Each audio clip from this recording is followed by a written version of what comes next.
It's Thrive Thursday. Hey guys, you ready to let the dogs out? What? Do what? Now, get ready because we're giving you the unique insight to help you thrive in a competitive market. Join us or die. And now, the lunch hour with Mr. Credit on ESPN Radio 1700. You can always email mrcredit.org. Want to get to an email real quick here, William. This one is from Ron. He writes in, did a short sale in November last year in Illinois. So now the second mortgage company decided to come after me. The amount owed is $61,000. I called them after I was served with the papers, filled out a financial analysis, and offered $3,200 to them. They countered with $42,000. What do you think I should do? File Chapter 13? Also, I could get laid off this fall. I'm in construction. I could then file a Chapter 7. Please give me your thoughts. That's a pretty good question. Right. Fortunately, we don't have that issue so much in California because when you do a short sale now here in California, they can't pursue you for any deficiency balance if there's a second or third mortgage. Yeah, regardless. So Illinois must still have laws where they can pursue you. We did have that issue before, was it 2010? Yeah. So we were seeing a lot of that. How does this affect him being here in California now, having that property out of state with regard to that debt? I mean, I know it matters where the debt is incurred, right? It was incurred in the state of Illinois. So is he just going to be kind of at the whims of their law, even though he's a resident here in the state of California? Or it would be. Yeah. So as far as that real estate deal was done in Illinois, so the law would control there where the real estate is. So he owes the money, but he can use California law to file a Chapter 7 or file bankruptcy, maybe file 13, and delete the debt. Yeah, if he needed immediate relief and he didn't qualify for Chapter 7, which it sounds like from the email, he could file a Chapter 13 now to stop all the collection action, get some peace of mind. The Chapter 13, you would make monthly payments based upon what he can afford. And the nice thing about the Chapter 13 is if he does lose his job or there's a change of financial circumstance, he could then convert to a 7. But at least he would get immediate relief under the 13 and kind of play it by ear while being protected, as opposed to having that hanging over your head and worrying about it while you're trying to work and live life. You know, they could, because they could sue him and garnish his wages. Right. You know, and that would obviously be very painful. Of course, if they do garnish your wages, that's not the end of the road. In fact, if you have a wage garnishment in effect right now, you can file and get relief from that in almost all circumstances, right? Yes. And delete the wage garnishment. Yes. So, it's never too late with regard to a wage garnishment. It's a good point. I get that all the time. If they sue me and they have a judgment, is it too late to file? No, it's not. Sometimes there's more work involved if they have a judgment and you have real estate because they'll have an abstracted judgment that's recorded against your property, which is a lien.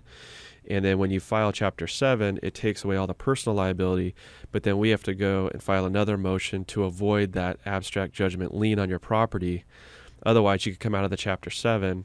They couldn't pursue you or sue you personally, but that lien would remain on your property if you don't file that motion. Yeah, and that's big. That's a big deal. Yeah, if you have that lien there, that's a totally different situation. You know, Ron, with regard to this, there is some strategy, as you're kind of alluding to here. I mean, if you know you're going to be laid off, being laid off is an opportunity in the world of bankruptcy. Remember, it is. Everything's upside down. Right. Bad becomes good. Debts become good. It's the same reason why having a housing payment is good, because it helps you qualify for the means test and hopefully a Chapter 7. And so it is a little bit weird, but you've kind of figured that out, Ron. You're right. If you do get laid off at any point in time, or someone who's been laid off and they're considering something like this, then you pretty much automatically qualify for Chapter 7. If you have no income, don't you just automatically qualify for Chapter 7? You automatically qualify. There is no debt cap limit or debt minimum amount of debt. The only thing we look out for in that situation are assets. What kind of assets do you have that would be possibly at risk to being sold? Again, that's very, very rare, but that's really the analysis. If there is no income, then we're just looking at assets. And then also with Ron, I think, how does he know he doesn't qualify for Chapter 7? I have a lot of people that go on the internet and they try to do the means test themselves, or they read about stuff. You shouldn't do that. You want to see a bankruptcy professional to have them run the means test. It's about a 7-page calculation. There's a lot of ins and outs of it that, unless you're dealing with it every day, you can't really do that analysis yourself. So he may qualify for Chapter 7 unless he saw a bankruptcy attorney that said he didn't. And even then, I've seen that clients come in where they've been told they don't qualify and they do after seeing an attorney. So yeah, let's be perfectly honest here. Not all attorneys are created equal. I will have to say, and I mean this the bottom of my heart, not only just because I used William McDonald for my personal bankruptcy and going through what I thought at the time was the worst moment of my life, which turned out to be the turning point, and really, really a great story. I consider William McDonald to be the best bankruptcy professional in Southern California. That is my opinion. I believe that wholeheartedly. I've been told that over and over and over by people who I've referred to you, by the professionals out there who have referred people to you. I got nothing but great feedback. And Ron, here's the thing. You don't have to try to go this alone. I know that's how it feels. I know that's how it feels when you're in a situation like this and you go, this is my problem. I have to deal with it. No one's going to help me. That's not true. In fact, that's exactly what McDonald Legal Group is there to do. That's what William McDonald wants to help you do. Be on your team. Help you figure this thing out. Highly recommend you call him and get the free consultation. It's simple. It's just a toll-free number, 800-997-1235. It's 800-997-1235. And I'll tell you what, Ron, you're lucky they didn't accept your offer. Let's say they accept your offer for $3,200 on a $61,000 debt. As soon as they accept that offer, correct me if I'm wrong, Wayne, but it's the moment they say, yes, we accept it, that's the taxable event. that's correct. And so you owe 58 G's. It's actually a blessing in disguise. You're absolutely right. Big time. Yeah.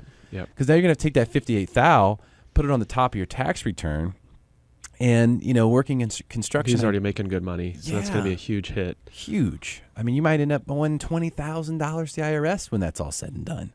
Because there's no deduction that comes along with it. No. You're going to need additional. It doesn't help you find additional ways to deduct. There's no offset. So settling stuff like that is actually very dangerous if you do it on your own. And that's why I would highly recommend that you don't. If you want to settle a debt like that, William can do it. And it's actually very powerful if you have the money to make an offer, a legitimate offer to them. Usually at least 10 or 15%, of the amount owed, at least. A lot of times these debts will get settled for 50% or 40%, sometimes 25%. But if you don't have at least 10 or 15%, it probably isn't going to happen. So if you have that much, you can give it a shot. Believe me, it's very effective when the offer comes on bankruptcy attorney letterhead. Correct. Definitely helps. Because the creditor knows, okay, well, he's definitely talking to a bankruptcy attorney. Like, has he considered this yet? Because if it comes from a debt settlement company, they pretty much know. The creditor will know. These guys, they're not telling him about bankruptcy. They're not telling Ron about bankruptcy. In fact, they're telling him bankruptcy is the worst thing in the world. So not only that the client probably never wants to file bankruptcy, so it's not a risk because they're with a debt settlement company. Exactly. So they kind of know that that's the mindset. So your settlement isn't as good. That's right. Just that's how that works out. When it comes on bankruptcy attorney letterhead, that's how you get the bottom dollar.